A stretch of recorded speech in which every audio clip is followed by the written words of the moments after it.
برصغیر کے ممتاز جمع آور لطف اللہ خان مرحوم کا آواز خزانہ جو ہے وہ آفاقی شہرت کا حامل ہے، اور اس سے پہلے ہم ہوا کے دوش پہ ان مشاہیر کو سنا کرتے تھے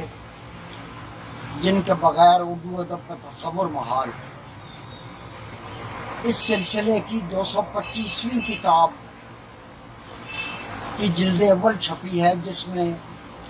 10 مشاہیر شامل ہیں اور ان کی یادداشتیں ہیں، ان کی یادیں ہیں، ان کی باتیں ہیں، ان کے نکات ہیں جو اس کتاب میں موجود ہے۔ آواز خزانہ پہلی جلد کے نام سے یہ کتاب مرتب ہوئی ہے، جس کا اہتمام اور پیشکش جو ہے وہ جناب راشد اشرف نے کیا ہے، اور صوبیہ شفیق جو ہے وہ اس کی روداد نگار ہیں، یعنی انہوں نے ٹرانسکرپشن کی، اور اس کے نگران و مؤسس ہمارے ممتاز دوست اور ممتاز ادیب اور ممتاز یوں کہنا چاہیے کہ سامع نگار اور سامع سماعت نگار ڈاکٹر خورشید عبداللہ ہیں۔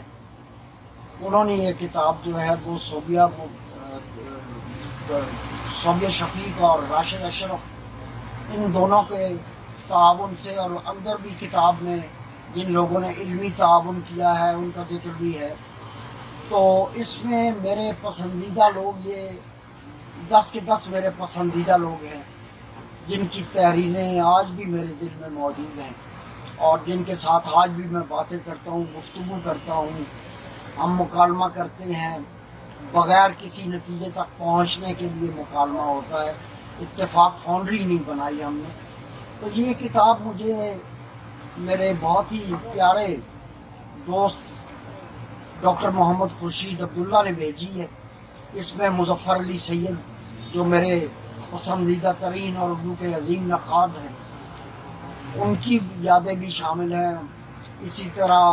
ممتاز محقق رشید حسن خان ہیں، ان کی بھی آواز شامل، یعنی جو شخص کراچی گیا، لطف اللہ خان مرحوم اس کی آواز کو محفوظ کرتے چلے گئے۔ اس کے علاوہ اسلوب احمد انصاری ہیں، پھر خواجہ خورشید انور جیسا بن رہا ہے،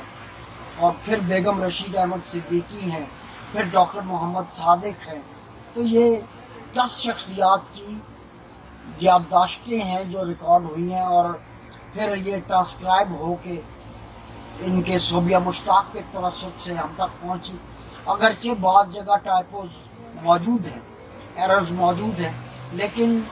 اس کے باوجود بھی یہ کتاب پڑھنے والوں کے لیے بہت بڑا خزانہ ہے، اور اگلے سلسلوں کا ہمیں انتظار رہے گا۔ لیکن خصوصاً یہ کتاب جو ہے، اس کو ایسے لوگ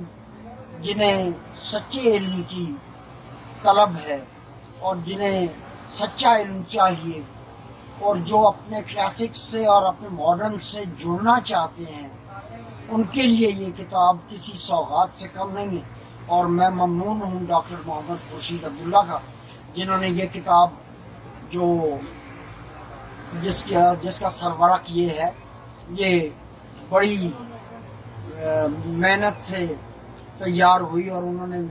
مجھے ارسال کی، میں ان کو ممنون ہوں۔ تو آپ تمام لوگ جو ہیں وہ اس کتاب کو ضرور دیکھیے۔ یہ شدہ جو کتابیں آتی ہیں ان میں سے ایک ہے، اور کم از کم میں یہ سمجھتا ہوں کہ 2022 کا سب سے بڑا تحفہ جو مجھے ملا ہے وہ یہ کتاب ہے۔